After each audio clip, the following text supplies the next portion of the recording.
Organ এই মুহূর্তে হয়তো একটু ডেভেলপ করেছে এবং কিছুটা উন্নতির দিকে।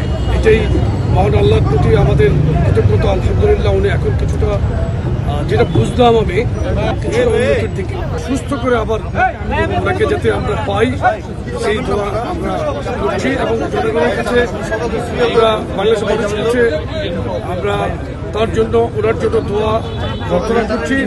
আর বিশেষ করে আমি নেতা কর্মীদের প্রতি যে নির্দেশনা দেওয়া হয়েছে পার্টির পক্ষ থেকে সেটা মেনে চলার জন্য অনুরোধ রইল এবং যুবদলের বিশেষ করে যুবদলের নেতা কর্মীদেরকে আমি আপনাদের মাধ্যমে বার্তা দিতে চাই, হয়তো হাসপাতালে ভিড় করে কোনো রকম অন্য সাধারণ মানুষের কোনো রকম যাতে কষ্টের উদ্রেক না হয় সেটা প্রতি নজর রাখার জন্য আমি অনুরোধ করছি এবং যুবদলের নেতাকর্মীদের প্রতি নির্দেশনা দিচ্ছি।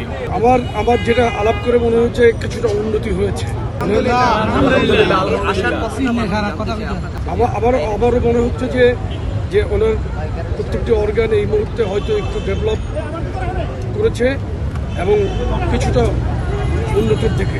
এটাই মহান আল্লাহর প্রতি আমাদের কৃতজ্ঞতা। আলহামদুলিল্লাহ উনি এখন কিছুটা যেটা বুঝলাম আমি কিছুটা উন্নতির দিকে।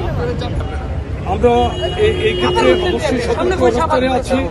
নেতাকর্মীদের প্রতি কোনো ধরনের গুজবে বিভ্রান্ত না হওয়ার জন্য অনুরোধ করছি এবং বিশেষ করে এআই দিয়ে নির্মিত কিছু ভিডিও যেটা বিভিন্ন জন শেয়ার করছে সেটা না বুঝে শেয়ার করার জন্য আমি না বুঝে শেয়ার যাতে না হয় সেটার প্রতি আমি দৃষ্টি আকর্ষণ করছি এবং আমি স্পষ্টত বিএনপির যে কেন্দ্রীয় নির্দেশনা হাসপাতালে ভিড় না করা সেটার দিকে আমি জোর দিচ্ছি। নেতাকর্মীরা যাতে কোনো অবস্থাতেই হসপিটালের যত্রতত্র যাতে ভিড় না করে, বিশেষ করে গেটে অবস্থান না করে, এই জন্য আমি কঠিন নির্দেশনা দলীয় নির্দেশনা মেনে চলার জন্য আমি তাদের প্রতি অনুরোধ করছি।